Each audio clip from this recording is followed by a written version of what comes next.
Hello, dear friends at the Japan Peace Conference. It is my pleasure to be invited to share my thoughts with you.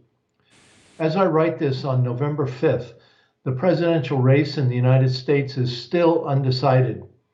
It appears that Biden has a lead and only needs one other state to win. Trump is contesting some of the ballot counting in a couple of key states.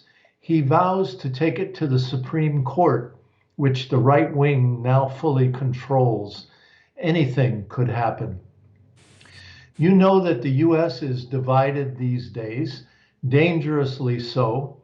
Many people fear that we are heading for civil war. Gun sales are rising all across the nation. I believe the ruling corporate oligarchs are intentionally sowing division among the people. This keeps the public distracted from dealing with our real concerns today. Issues like the costs of endless war and US military empire, climate crisis, lack of national health care system, especially during this time of virus pandemic, where so many people have lost their jobs and health insurance through their work, and many other issues. As the US economy continues to collapse, the ruling forces, under control of Wall Street and the military-industrial complex, understand that the unipolar window is closing and a new multipolar window is opening. Russia, China, Iran, Venezuela, and other nations are demanding that the idea of US NATO domination of the globe must end. The US is desperate to stay as king of the hill.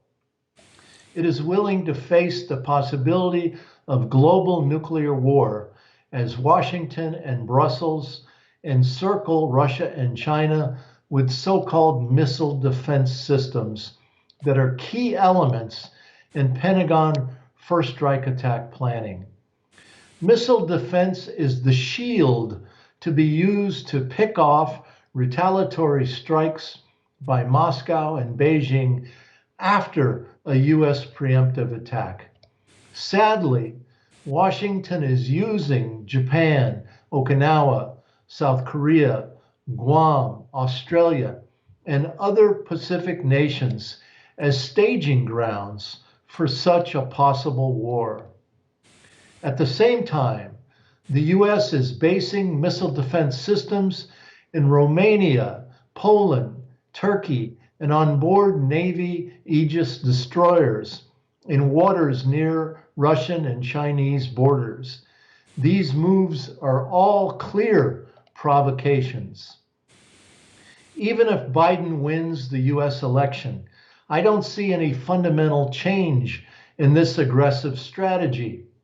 We should remember that the Asia pivot came out of the Obama administration when Hillary Clinton was Secretary of State. In fact, Biden is poised to bring back many of the neocons that worked in the George W. Bush administration to help guide this dangerous foreign policy. The weapons industry is eager to continue to drain the American economy by stealing from human and environmental needs in order to pursue this massive military plan. It is my hope that peace people throughout the Asia-Pacific region and all over the world can join hands with environmental and social justice movements to increase efforts to reject the dangerous US war preparations. Our movement in the US is still quite weak. Our voices are drowned out by the hysteria of the election season, with so much money and energy spent on two very compromised candidates.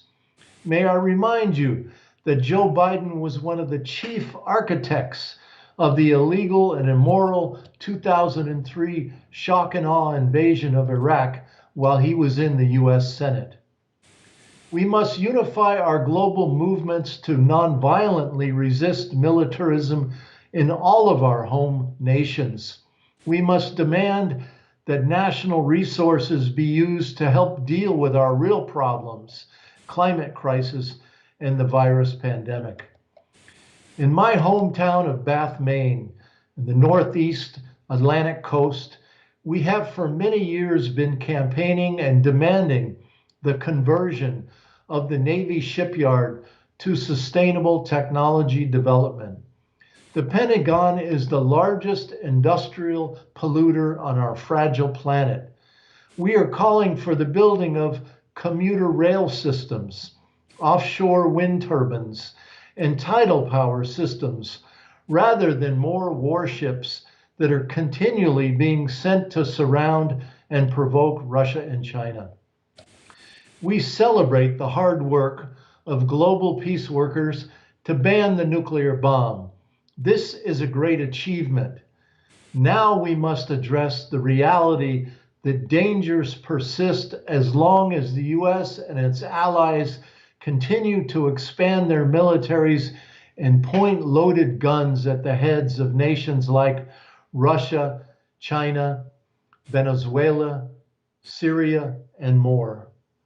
The Global Network Against Weapons and Nuclear Power in Space sends our best wishes to each of you as we continue to work to call for space to be a demilitarized zone.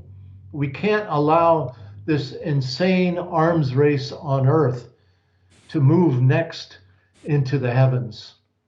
Good luck to each of you, and let us please remain connected by peaceful hands and hearts. Arigato gozaimasu.